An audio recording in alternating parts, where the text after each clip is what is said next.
Kas oli siia lennujaama tulles ka väike ärevus sees?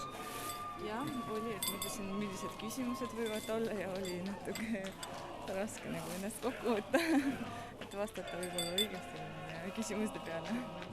Natuke kartsin ikka. Noh, nüüd oled ära harjunud, esimene kord, järgmine kord on vist lihtsam. No jaa, lihtsalt nii palju tähelepanu.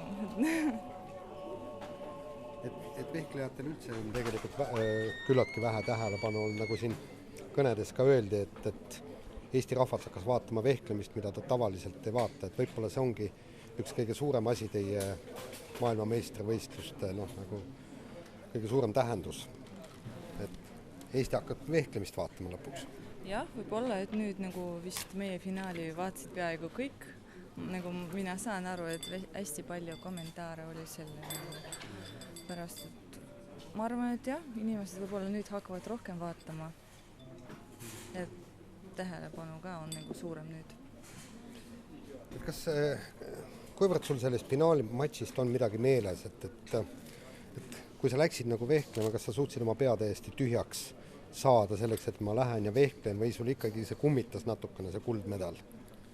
Ei, selle peale ma küll ei mõelnud. Ma võib-olla isegi saan tore, et ma vehklen finaalis, lihtsalt minu ees oli vastane ja ma nagu püüdsin ennast kokku võtta ja teha kõike nagu, et võita.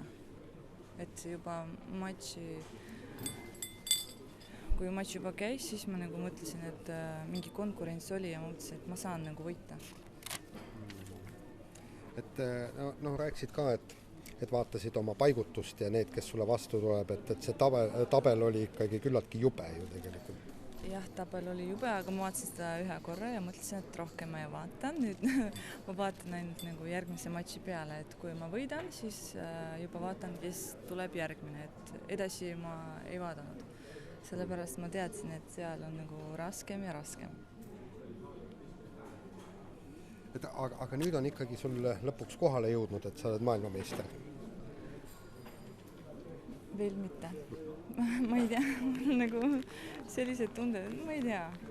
Ma vist lähen koju, vaatan võib-olla veel kord need matšid üle, võib-olla siis saan aru midagi.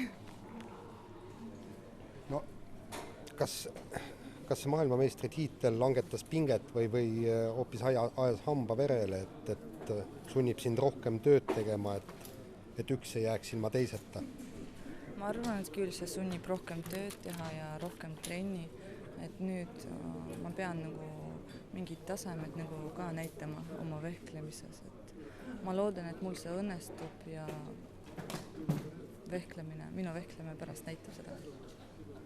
Ja Eestist on ju väga raske koondisse pääseda, sa said nüüd MM-iga väga head punktid, aga järgmine aasta ju kukuvad need punktid ära. Sul on hunnik tüdrukuid, kes tahavad ise seda koondise kohta, tahavad ise MM-ile saada, et Eesti koondises vist teenete eest kohta ei anta, sa pead ikkagi selle koha endal ise välja võitlema. No jah, aga ma arvan, et just see tihe konkurents võib olla ja ongi see tulemus, et meil tulevad medalid, et kõik tahavad nagu näidata tulemust. Ma arvan, et see konkurents on tegelikult väga hea. Kas nüüd saad ikka puhata ka? Lähed ja kuskil viskad täitsa jalad seinali ja ei tee mitte midagi? No, 1,5, maksimum 2 nädalat nagu saab puhata, aga pärast juba uus hooaeg, uued võistlused. Aga see puhkus on ikkagi puhkus, aga et mitte, et hakkad maja värvima või? Ei, ikka puhkus. Aga aitäh sulle ja palju õnne veel! Aitäh!